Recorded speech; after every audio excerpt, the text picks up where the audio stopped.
Taren, thank you for joining us. It's a pleasure to have you on the podcast. Podcast's only been running a couple of months, so it's absolute star for me to have on straight away.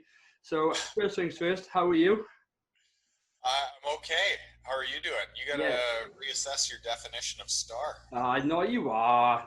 The amount of people that I said I'm trying to get Taren to come on and have a conversation with us, and they were like, oh, I follow him on Instagram or I follow him on Facebook. So within South Wales, which is where I'm based, you're well known. Let's put it that way. So over this part of the pond, you're a familiar face amongst triathletes.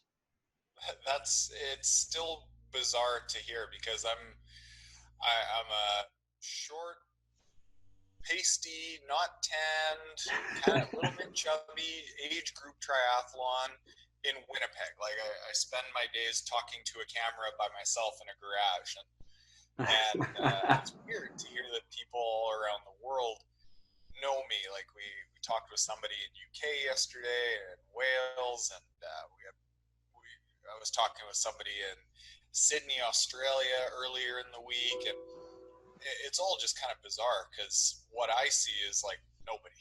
I'm just in my garage by myself, so it's sort of surreal to hear that. Oh, good. And I got to ask, how's Kim and how are the dogs? Because I follow Kim as well, and what I find really interesting is you get to see you are training through the eyes of someone else, which I find fascinating. Kim is, so for people just listening, Kim is my wife, and she's known as No Triathlon Kim, and she is no triathloning right now. She is sitting in the sunroom. She's actually doing a lot better with lockdown than I am. I'm kind of getting bored and twitchy, and she's just like, fine, totally fine, regular day. So you mentioned lockdown, and I will say we're recording this now, and it's the middle of June. What has lockdown been for you? How's the coronavirus impacted you and your training and things? Well, business-wise and training, it really didn't have to change our lives a lot because we're in Canada. So we go into self-isolation for 4 months every year just because of winter, no matter what. And my training studio is 18 feet from our back door. Our business is online, so as long as I've got an internet connection and a MacBook, I can work from anywhere. We had a small little slowdown in views and in podcast downloads and in memberships to our team app, but we made up for it with other things. So, I mean, our business is pretty resilient to it. But after that kind of settled in and we just sort of figured out, all right, the business is going to be okay, we've actually changed a lot because there's not going to be any races for the rest of the year. I actually went in for a surgery last week that I wanted to do at a time that I didn't have any races to worry about. And I've also battled some hormone issues from a little bit of overtraining that I went through in 2017. And with no races going on right now, I've basically just committed to taking the rest of the year not off, but at a very, very reduced amount to take care of that sort of stuff. And the idea is that it's like 1 or 2 steps forward to maybe take 3 or 5 steps, or 1 or 2 steps back to take 3 or 5 steps forward down the road. Because these were things that have been lingering for a long time that because I was racing, I could not take care of them. So life has actually changed a lot, not necessarily from the standpoint that it's changing a lot, most people's lives. Yeah. And it's funny that you touch on that because the amount of people that we interact with on the Life of Tri channel, and they're beating themselves up about not being able to train and not being able to run. And what we're trying to pass over to them and take some positives from a situation. This is an opportunity to reset. This is an opportunity to maybe look at a couple of those niggles that you've been training through and racing through for some time. And we've had a physio on recently within the podcast, and we really sort of discussed that situation of this is prime time now. If you can't get your niggles sorted now, or if you can't work on some of your foundations now, you'll never do it. So this is perfect opportunity. There's not going to be any races for a number of months. Definitely not within the UK anyway. We've got some races probably scheduled around September time, October time, but every week as it goes by, each of those start getting a big cross in them because they get cancelled and they get postponed until next year. So if from our point of view, it's good that you're sort of taking that opportunity to sort of reset slightly. So hopefully you'll come back as a stronger athlete further down the line. Well, that's the idea. And there's two ways that people can get through this, because triathletes are very, very goal-oriented people. The one way that they can approach this, I think, is they can take the Sam Long approach or the Jackie Herring approach, where you're chasing KOMs or FTP building or whatever it is. That's great. The other approach that you can take is more long-term goals. So as opposed to improving something now, look at what you can improve long-term. And then from that standpoint, you've got to look at what results in long-term fitness. And there's these layers of things, like a KOM is sort of up here, FTP is up here, at the top, at the tip of the spear, the top of the pyramid.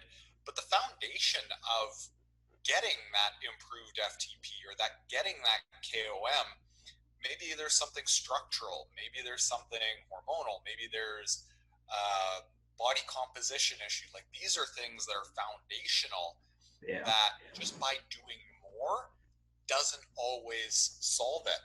So that long-term approach tends to get pushed to the side for most people when they're chasing a race as their next goal, and that race is within the next 6 months. In my case, the goal is to make it to Kona at some point. It's definitely not going to happen this year. Definitely not going to happen in the February Kona. Maybe in the October 2021 Kona. But really, when I take a step back and say, what is the goal? It's to be the best triathlete that I can possibly be. And that sentence does not have a time frame associated with it. There is no best triathlete I can possibly be for 9 months. It's best triathlete I can possibly be. And when I have to think about what's holding me back, it's that I can't recover as well as I'd like to because of hormonal issues. And if I was to put off this surgery, it would happen eventually down the road, and it would happen in a way that I can't control. It would happen with a procedure that is a multiple month recovery process. So I just took a step back and said, you know what? Sometimes more training isn't the answer to things. And in my case, it means way less training. Yeah, and as triathletes, and I know a lot of people like this, and I'm definitely of this mindset as well. We can be quite stubborn, and we can not see the wood for the trees, in the sense of you train so much, and yes, your training it should be structured, and you should get as much out of it as possible.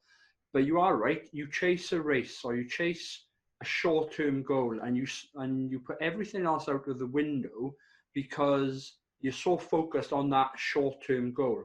And for me, over the last 12 months or so, possibly even 18 months, I've had a glute issue. And it's because I neglect my strength and conditioning to a point where years ago, I used to think, how can I train, swim, bike, run, and get the strength in, and get the flexibility in, and get everything else in?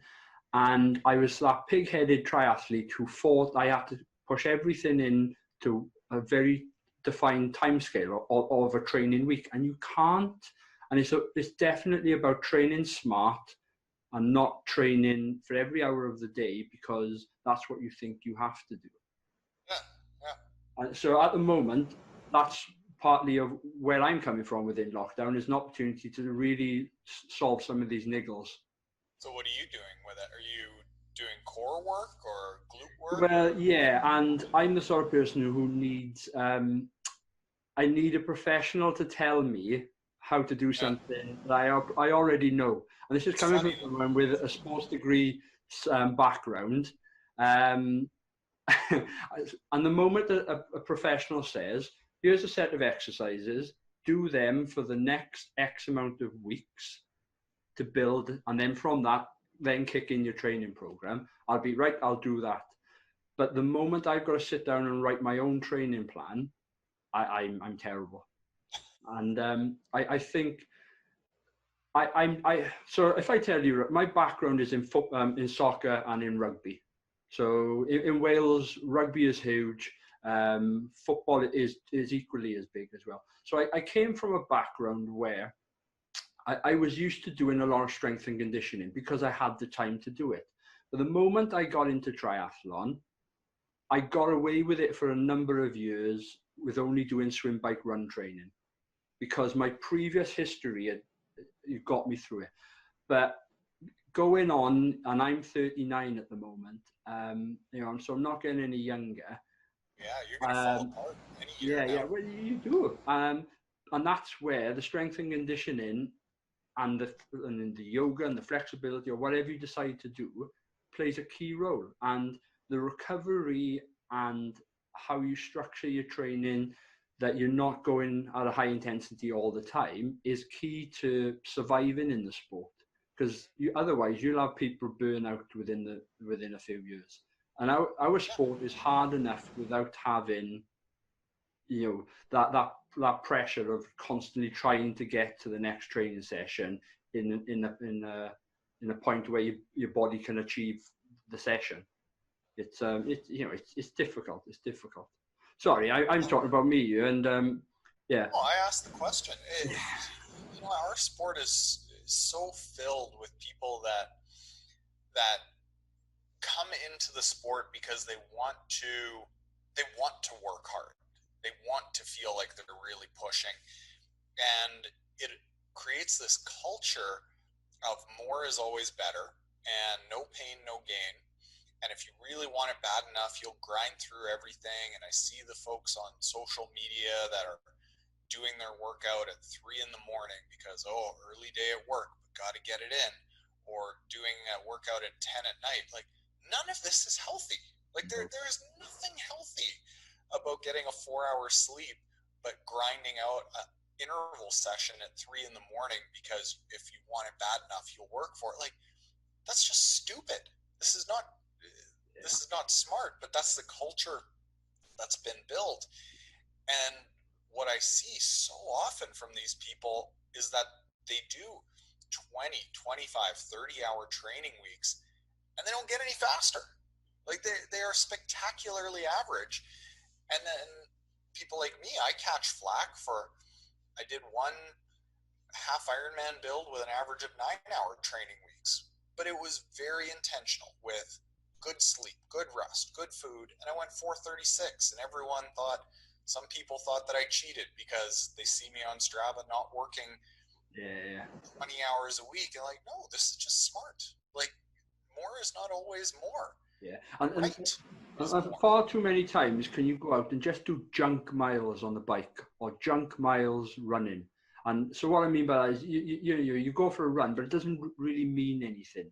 You just sort of turn in the legs, and maybe an hour's watt bike session where you get every second that you're training counts for something is a lot more, a lot better than going for a 5 hour bike ride.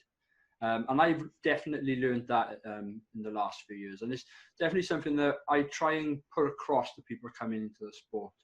The sport is already complicated enough without making it more complicated because you're trying to fit in a training program into a lifestyle which you can't do.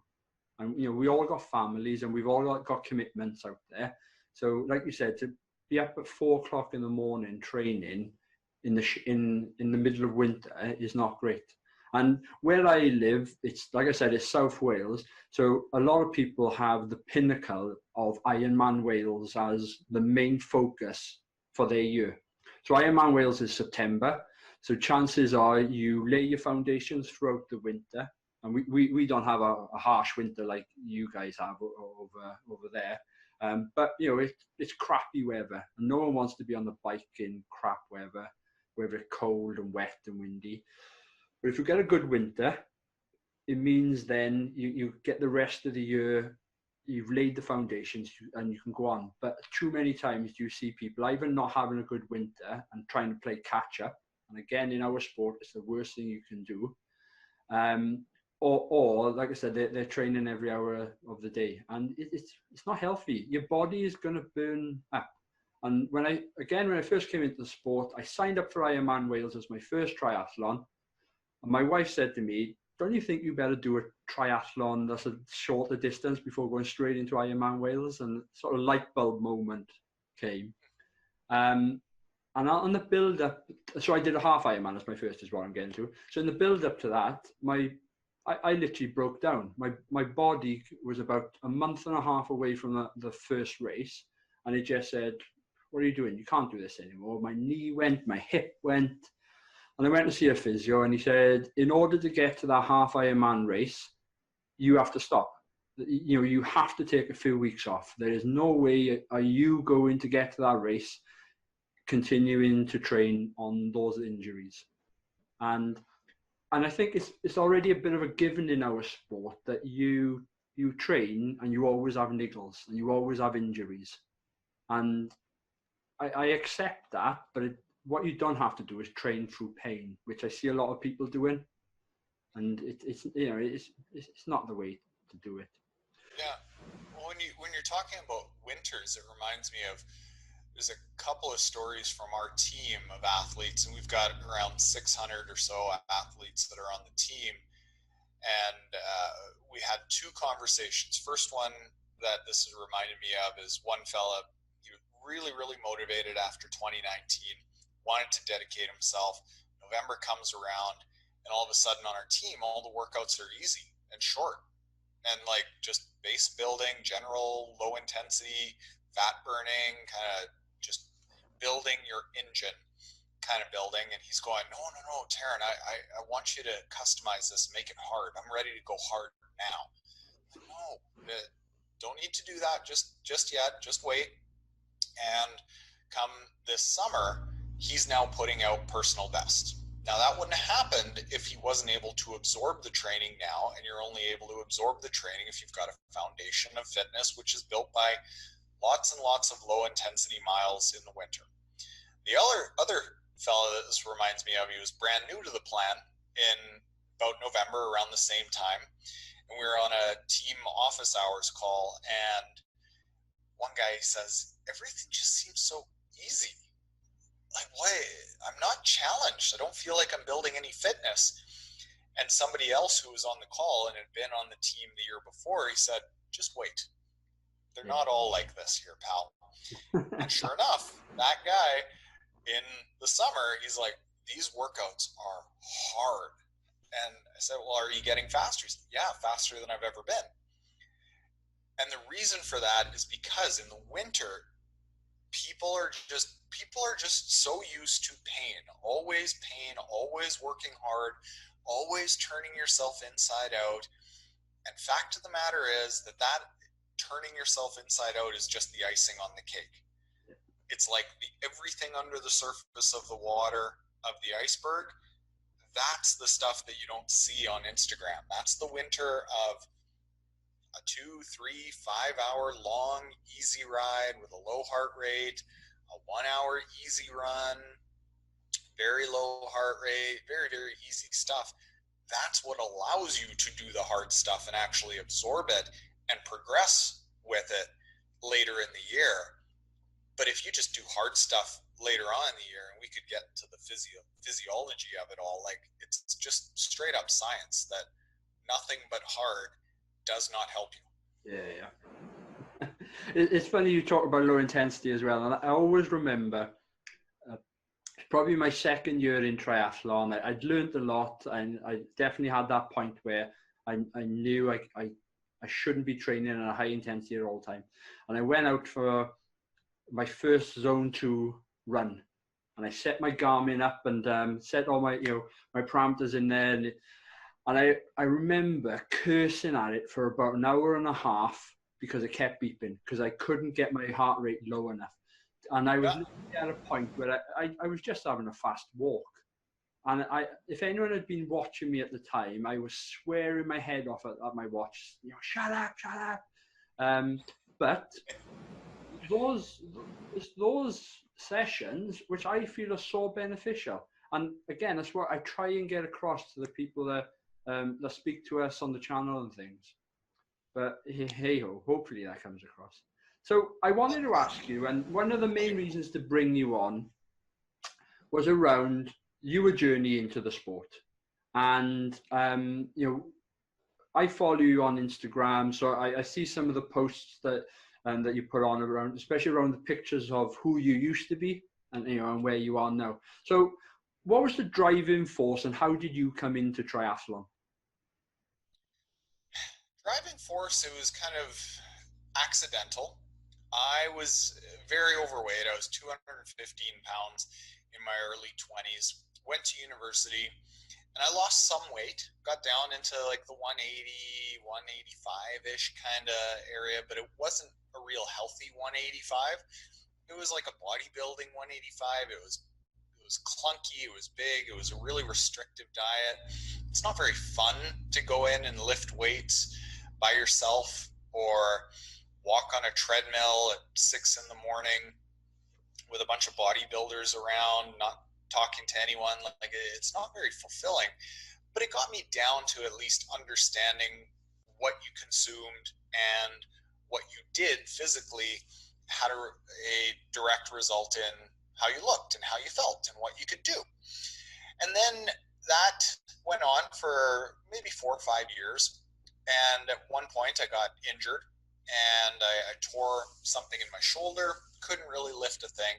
So I started walking on a treadmill one day. And I went, this is really boring. And I intermixed, walk on a treadmill one day, bike on one of the stationary bikes the next day. And then that got boring after a couple weeks. And there was a pool in the gym. So then I would just intermix treadmill, stationary bike, swim. And that first swim was just awful. It was horrendous. But I realized, hey, I could maybe do a triathlon. And I remembered going to school with somebody who was a really, really elite triathlete. I didn't realize at the time that he was one of the top 100 triathletes in the world in juniors. And I asked him, well, do you think I could do a triathlon? Here's what I'm doing. And he went, well, yeah, of course. I said, how do you do it? And the joke that I always tell is, well, you enter and then you do it. Yeah. And it's as simple as that. I'm like, no, I don't know what I'm doing. Like, no, he said, nobody knows what they're doing. Just do it.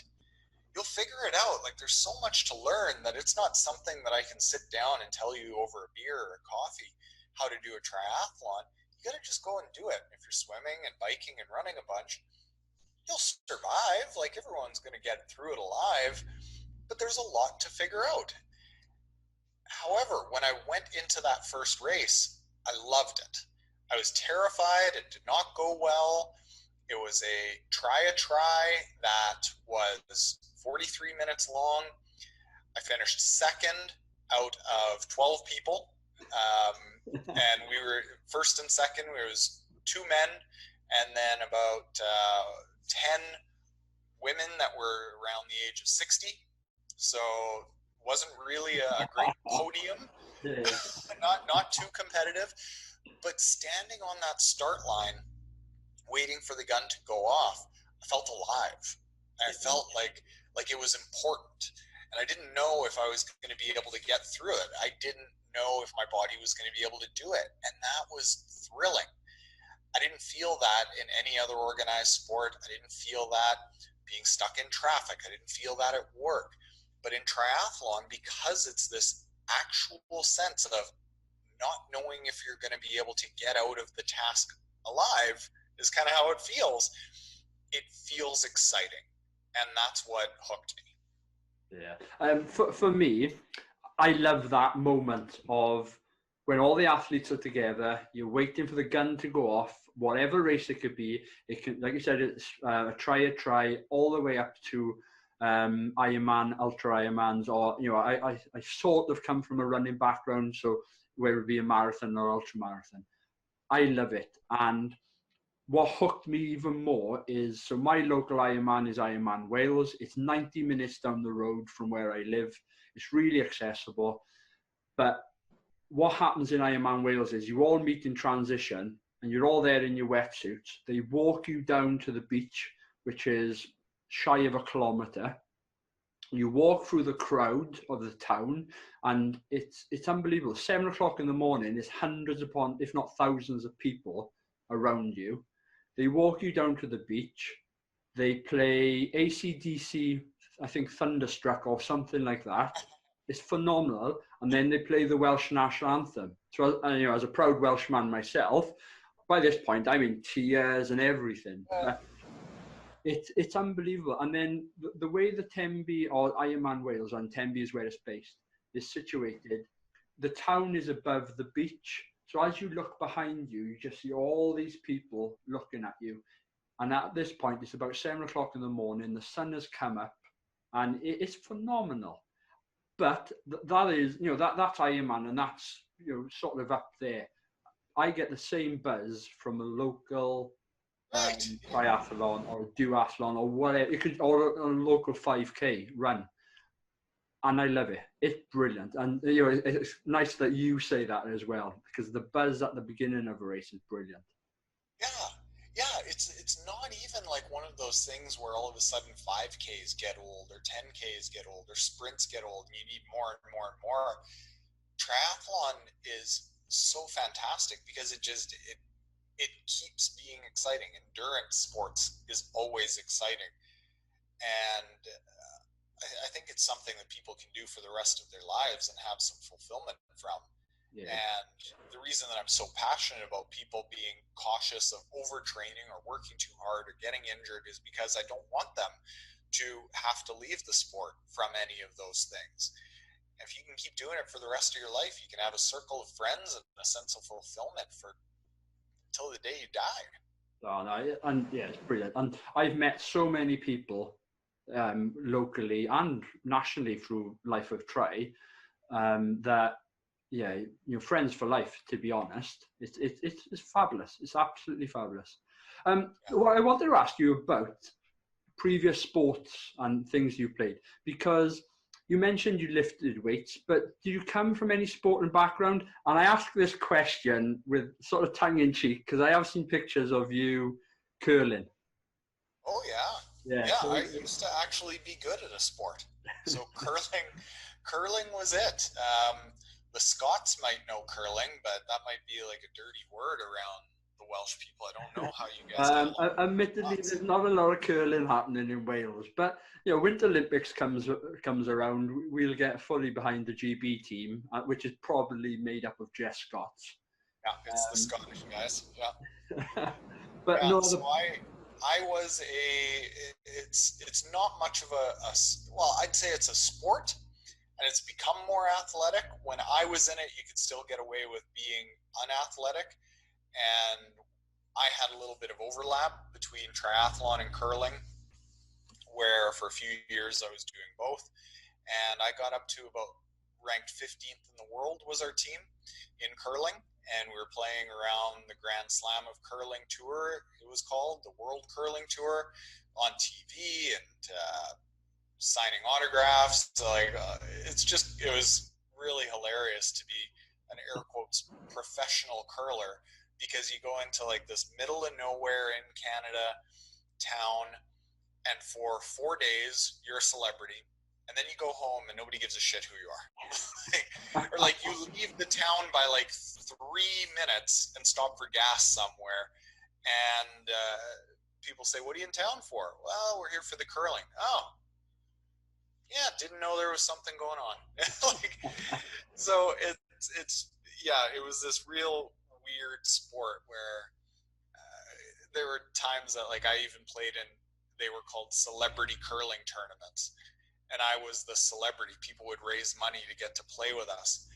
And again, like you're treated like a celebrity, and people get you to sign autographs, and then you go home. Nobody cares. Like you walk down anywhere in town, and nobody would come up and say like, oh, are you the curler? Like, nobody cares. It's just such a small, silly sport. That was kind of fun. It's funny because like every 4 years, people in the UK probably get behind the curling team for that one, or for that maybe 2 or 3 week period while the Winter Olympics is on, and the rest of the time, yeah, they haven't got a clue. Haven't got a clue. Yeah, basically, unless you're in small town Canada, most people in the world only care when the Olympics comes around. So going back to the sport and when you came into it and things, I want to cast your memory back and ask a question around, if you were to come back into the sport again, what was the one thing that you probably would want to know at the very beginning? And so what I'm trying to do is, what's the tips that you would give to some of our listeners who, there's a large proportion of them are beginners in the sport? Yeah, we've talked about it already. It's to train much easier than you think. When I started working with Dan Plews, Dr. Dan Plews is my coach. He's a PhD, sports scientist, coaches a number of professional athletes. He's one of the most published guys in endurance sports research. He himself owns the overall amateur course record at the Ironman World Championship. Really, really legit guy when it comes to triathlon training. And when we started working together, he said in one of our podcasts that we did with him, he remembers when he was looking back at some of the historical data of the pros that he began to work with early in his career. And he went, oh, this can't be all you do. And they went, yeah, like that's it. He went, but you guys are going so easy. You're like, well, yeah, I don't know, like most of the training is very easy. And that's at the pro level. These are people that are winning world championships. He's coaching Olympians, and even they train 80% of the time at extremely low heart rates. But most triathletes, when they get into it, they start training at 150 beats a minute, 160 beats a minute. Like, I didn't even know until probably year 8 that there was something like an aerobic threshold, a zone 2 cap, a low intensity that you should do your training at. And training was hard. Training felt like a slog. I suffered. I went through high and low motivation points. I battled injuries. I battled depression because of some overtraining. And it all just could have been eliminated if right from the start I had known the vast majority of my training needs to be very low intensity. That doesn't mean it all needs to be short. Some of it needs to be really long. Yeah. But it should be vastly low intensity. And the entire goal of triathlon isn't how fast can you make your fast top end. It's how fast can you make your slow speed, your slow controlled speed. Because even a sprint is a very moderately paced effort. And when we're all working towards something, most of us are working towards a half Ironman or an Ironman. That's an even more moderately paced effort. So all these people working their top end and trying to get fast are getting overtrained, are getting injuries, are going through all that stuff that I went through, that I struggled with, that took me 8 years to figure out how to actually build up and be resilient and not battle injuries. And it's all because it's this mentality of, all right, now I'm a triathlete, time to work hard. And it just isn't the case. You don't have to suffer through training. It should be fun. And you mentioned there a number of different distances as regards to races. Do you have a favorite distance? I like the half Ironmans. The Ironmans are really interesting, like the super long stuff. I've done one Ironman distance. I've done 2 sort of Ironman duration swims, 27-kilometer swim and a 37-kilometer swim, which are very similar because there's lots of logistics to figure out, and the training is more nuanced. There's less room for error, and that's fun. I enjoy that, but it's not super practical for most people. Half Ironmans are a much nicer balance. You can do them frequently.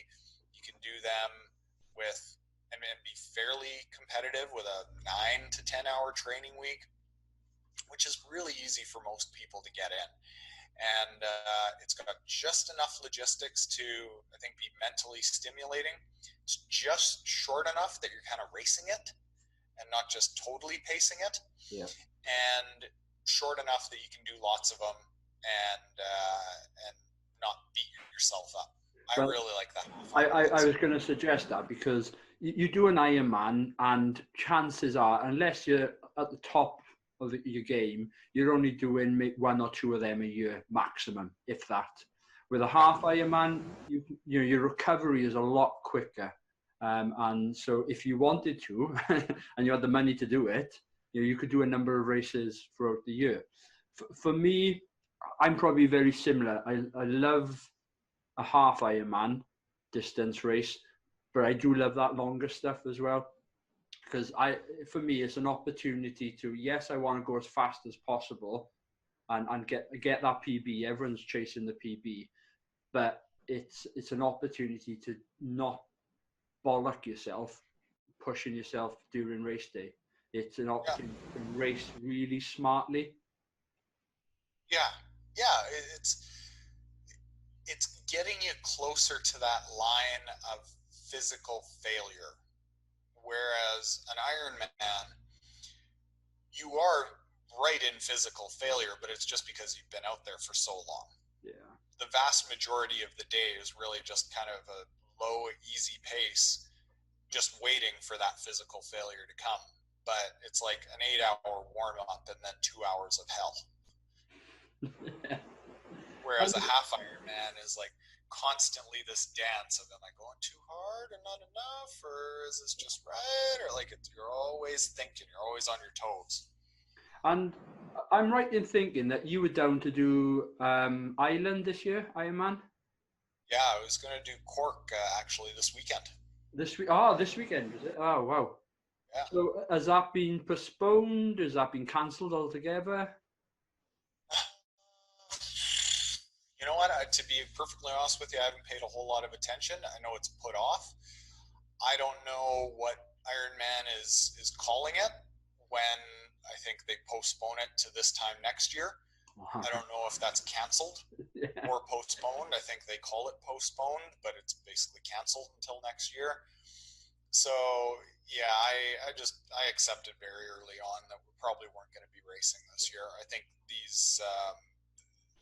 the sentiment from Ironman that they're taking races on a case-by-case basis, I think is a little bit misleading. I think they know full well that most races are going to be canceled, and they're playing a little bit of games to keep people from asking for refunds and keep people engaged in the sport, which is a good thing, but I think they can be a little bit more open about it. Yeah, and ultimately, Ironman, you think of triathlon, automatically you think of Ironman as a brand. And yeah, they've handled some things well, I think, within the pandemic, and other things not so well. So in the last couple of weeks, Ironman Wales was cancelled, and I wasn't down to do it this year, but there's a number of my friends who were down to do it. So they had 2 choices. They could transfer to a race within the same calendar year, or they could go over to next year. So really, the only option they did have was to do next year, because there's not going to be any races this year. They're all being cancelled. Right. That was the thing when I was seeing races that they would postpone. I think it was Puerto Rico. Like they postponed Puerto Rico to September. Like, dude, they don't have a clue if September is going to actually happen or not. So. And there were some things, I mean, a perfect example that I know of is British Columbia, a province in Canada. They said many months ago that they would not be sanctioning sporting events until the end of August at the very earliest. I think still to this day, Ironman in British Columbia is still saying, well, we're taking it on a day-by-day basis. And everyone's like, how is this day-by-day basis? Like, the province says it's not going to happen. It's like everyone else knows it apart from them. What's that? It's like everyone else knows it apart from them. I think they know it. I think they're waiting until the 45-day cutoff before they have to give any sort of refunds. And you know what? I get it.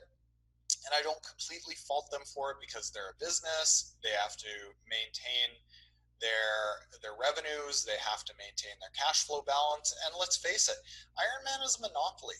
A healthy Ironman corporation is good for the sport. I don't want them to go under. So it's a bit of this like double-edged sword where I don't know how to feel about it.